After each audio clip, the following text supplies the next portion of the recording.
ang sabi niya, huwag kayong humatol at hindi kayo hahatulan ng Diyos. Sa panahong iyon, hindi lamang sila ang ganon. Sabi nga, judgmental. Sa panahon natin, di ba, ganyan din tayo? Amen?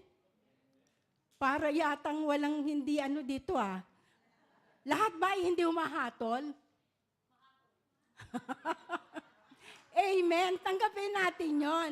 Kasi pag ating tinanggap ang ating ginagawa, ibig sabihin noon, ina-acknowledge natin na mali iyon. At dapat ay ating i-correct kung ano man yung ating nagawang hindi maganda. Hindi po ba? Itong paghatol na ito ay dalawang bagay ito. Isang humahatol at isang hinahatulan. Bakit ba ang isang tao minsan ay humahatol? Marahil, dahil yung hinahatulan niya, may nakikita siya na wala siya noon, hindi ba? Sabi niya, uy, ang ganda-ganda niya. Pero sa loob niya, pangit naman yan Di ba? Yung sa loob niya, iba, sa harap, iba ang sinasabi. Yan yung sinasabi natin na parang backbiter. Pagkaharap ka, maganda ang sinasabi. Pag nakatalikod ka na, ay ewan kung ano na sinasabi sa atin. Yung hinahatulan naman, yung humahatol, siyempre, parang naiinggit siya dun sa hinahatulan niya. Yung hinahatulan naman, dapat maging masaya ka. Kasi may naiinggit sa'yo, hindi ba? Pero hindi ganun Kapag hinahatulan ka, dala-dala mo yan hanggang sa pagtulog mo, di ba? Ikaw, hindi ka makatulog. Pero yung humahatol sa'yo, himbing na himbing sa pagtulog, hindi ba? So ano ang dapat nating gawin? Sa mga taong ganon na mapaghatol, na ikaw ay nahatulan, as long as alam mo na sa iyong sarili, ay wala ka namang ginagawa na hindi maganda, anong gagawin natin? Iwasan na lang natin at ipagdasal natin, hindi ba? Kasi wala namang imposible sa ating Panginoon kapag tayo ay dumadalangin sa Kanya. Amen? At ang isa pa, ang sabi, huwag kayong magparusa at hindi kayo parusahan ng Diyos. Ano bang parusa yung sinasabi natin? Minsan kasi, pag may nakagawa sa'yo ng kasalanan, ano ang ginagawa natin para bang gusto mong gantihan, hindi ba? Gusto mong, kung harap mo, parang gusto mo siyang sabunutan na. Dahil sa mga ginagawa sa'yo na hindi maganda, hindi ba? So pag ganito, na tayo ay nagpaparusa sa atin, dapat alamin natin kung ano ba yung nagawa kong kasalanan, bakit ganito ang ginagawa. Pag na-acknowledge natin na may ginawa kang masama, ano ang gagawin mo? Siyempre, humingi ka ng patawad, hindi ba? Minsan kasi, ang isang tao nagagalit sa kanyang kapwa dahil merong ginawang hindi maganda. Pero ito namang ginawa ng hindi maganda, dapat kausapin mo yung nagkasala sa'yo para malaman niya na mali ang ginagawa niya. Hindi yung basta na lang natin na hindi kikibuin or bakit sis? Pagsusungitan natin, hindi ba? Para bang pag nakita mo, ay iiwasan, hindi na niya papansinin. O kaya, minsan, imbes na kausapin yung tao na hindi nila napagkasunduan, sa mga kaibigan sinasabi. Ano ang mangyayari noon kapag sa kaibigan mo sinabi? Di ba? Tapos yung kaibigan naman, ay may pagkamarisol. Paano na yon? Eh di lalong hindi magkakasundo, hindi ba? So ang dapat natin gawin? Dapat, kung meron tayong kasamaan ng loob, ay kausapin natin upang sa ganoon, magkaliwanagan kayo. Kasi minsan, sa pag-uusap, diyan natin matatalos kung ano ang tunay na nangyayari. Kung sasabihin mo lang sa kakilala mo or sa kaibigan mo, mas kakampihan ka at ang gusto mong marinig, yun ang ipaparinig sa'yo.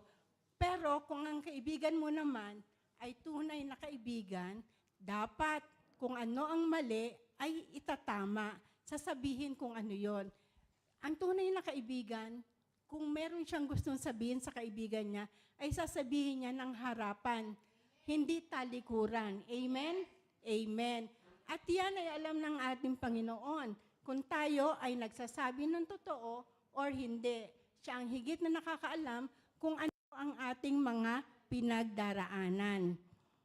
Katulad din po yan ng, di ba ang sabi sa Bible, kung ikaw ay may galit or hindi pinagkasunduan sa iyong kapatid at ikaw ay mag-o-offer sa kanya, dapat yung munang puntahan ng iyong kapatid at mag-usap kayo para malaya kang makaharap sa ating Panginoon.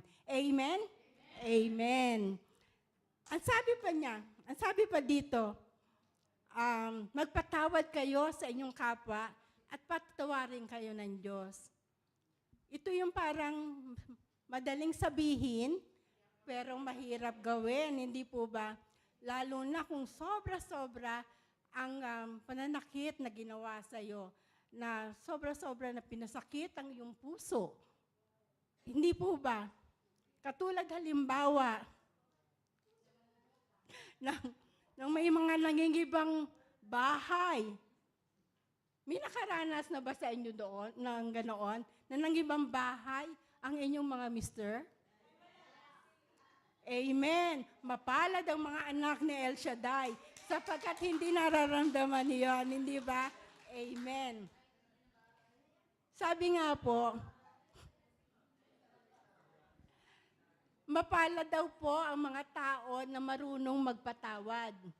At lalong mapalad ang mga tao na humihingi ng tawad kung alam nila na sila ay nagkamali o nagkasala sa isang tao. Hindi ba? Mahirap sabihin yung sorry, hindi ba? Masakit, tama yun, masakit. Mahirap magsabi ng sorry, pero kapag yan ay nasabi mo at humingi ka ng tawad, ay magaang sa inyong kalooban. Di ba? Kapag si LSS tayo ay nangungumpisal, pagkatapos nating mangumpisal, ano ang ating nararamdaman? Magaang, hindi ba? Kasi yung mga naandyan sa ating puso ay ating nailalabas at nahihingi natin ng tawad sa ating Panginoon. Yan ang gustong mangyari ng ating Panginoong Hesukristo, na tayo ay matutong maging mahabagin katulad ng kanyang Ama sa pamamagitan ng hindi paghatol sa ating kapwa, sa pamamagitan ng hindi pagpaparusa sa mga nakagawa ng kasalanan sa atin at sa paghingi ng tawad at magpatawad sa mga taong nagkasala sa atin.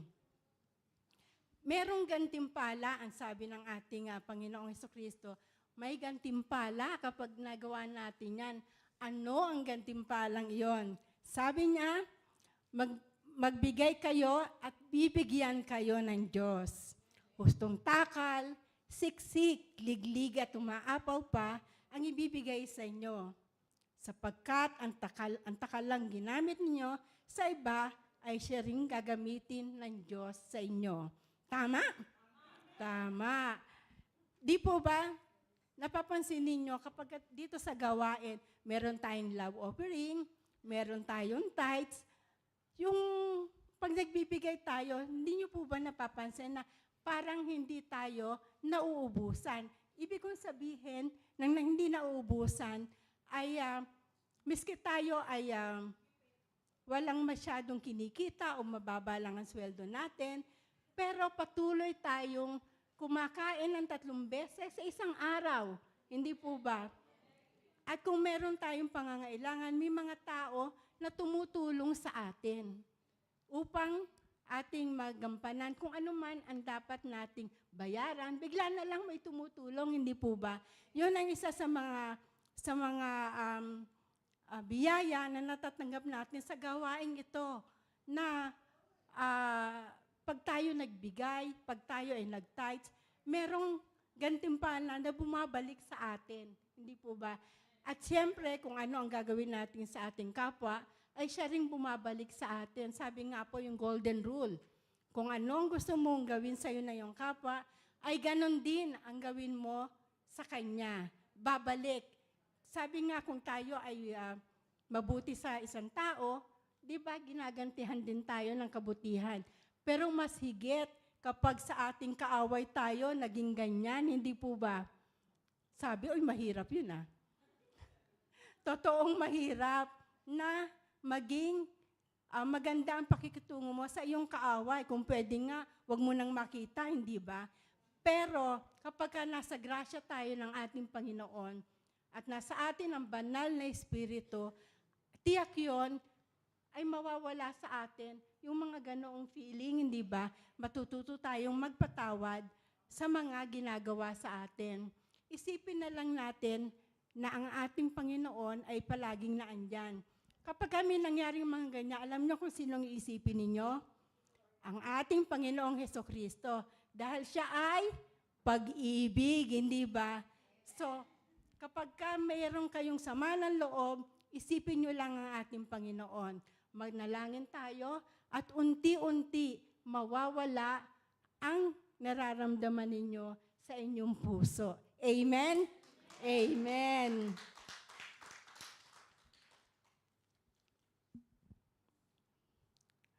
Mga kapatid, kung nais nating maging katulad ng ating amang Yahweh El Shaddai na mahabagin, ay sundin natin ang 3 klase ng giving. Ano ba yung 3 klase ng giving? Unang-una, thanksgiving. Magpasalamat tayong lagi sa bawat nangyayari sa ating buhay. Pagsubok man o pagpapala. Di ba ang mga pagsubok ay nagpapatatag sa ating lahat? Amen? Amen. Ano naman ang ikalawa? Forgiving. Matuto tayong magpatawad sa nakagawa sa atin ng hindi maganda ayon yung mga mahilig mambuli at tuturin tayong humingi ng patawad sa nagawa natin ng kasalanan. Lalo na yung mga minamarites tayo o minamarites natin. So dapat humingi tayo ng tawad sa ating kapwa. Sabi nga po, forgive and forget. At ang ikatlo, almsgiving. Ang pagbibigay ay hindi lamang sa material na bagay. May mas mahigit pa yung love. Especially sa mga taong hindi kaibig-ibig at nagpapasama ng ating kalooban. Hindi ba? Kapag sinabing love, bigla na lang yung ating puso ay kumakalabog, hindi po ba? O sabi ni brother, di ba? Kumakalabog ang ating mga puso. Lalo na pag nakikita natin yung mga crush ninyo. Crush ninyo. Kasi may asawa na ako, kaya hindi ko masabi na crush natin. Kayo lang ang may mga crush. Di ba? Siyempre, forever yung crush ko sa mister ko. Pero kayo may mga crush. Amen? Lalo na yung mga dalaga dito, di ba? Oh, may mga binata pa tayo dito, di ba? Oh. Siyempre, paglaban na pag-uusapan, ay nakangiti ang lahat. Amen? Amen.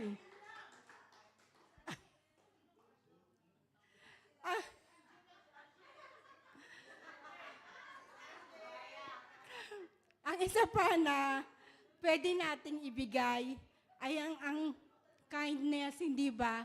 Ang kabaitan.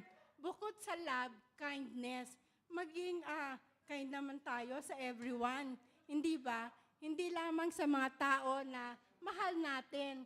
Miski sa mga tao na hindi natin mahal, dapat pare-pareho yung tingin natin, maging kind tayo to everyone. Dahil ang ating amang Diyos, amang Yahweh El Shaddai, ay pantay-pantay ang pagtingin sa atin, hindi ba?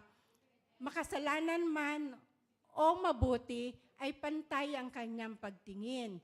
Mahal niya ang makasalanan, pero siyempre, tatandaan natin, hindi ang kasalanan niya ang minamahal ng Diyos.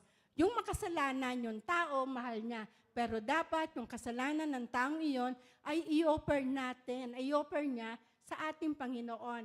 At tiyak yun, magiging maligaya ang ating Panginoon sapagkat pagsisisihan ang kanyang kasalanan. Tandaan po natin, pantay-pantay ang pagtingin ng ating Panginoon sa ating lahat. At ang isa pa po, yung forgiveness sa mga taong walang ginawa, kundi pasakitin ang ating mga puso. Hindi ba? Yung mga tao na palagi na tayo ay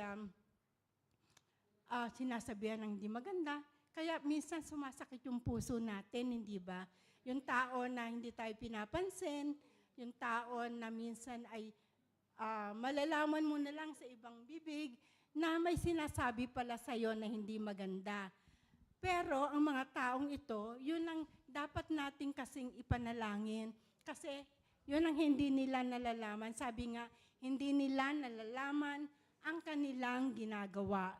Kaya, ang sabi ng ating Panginoon, di ba, nung nakabayubay siya sa krus, sabi niya na, Ama, patawarin mo sila sapagkat hindi nila nalalaman ang kanilang ginagawa.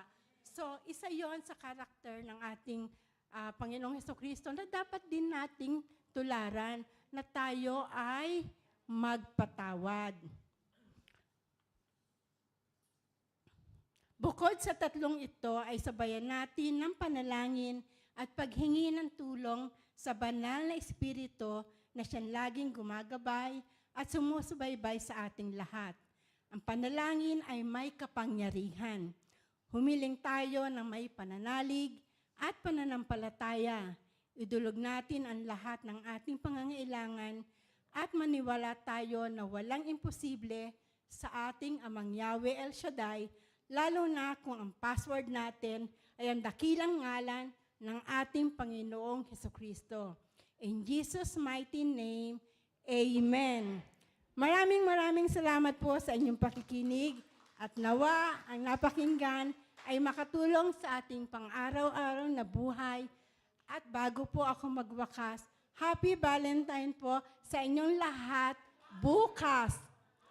At nawa po tunay na maging maligaya ang puso ng bawat isa at magkaroon ng magandang buhay. Amen?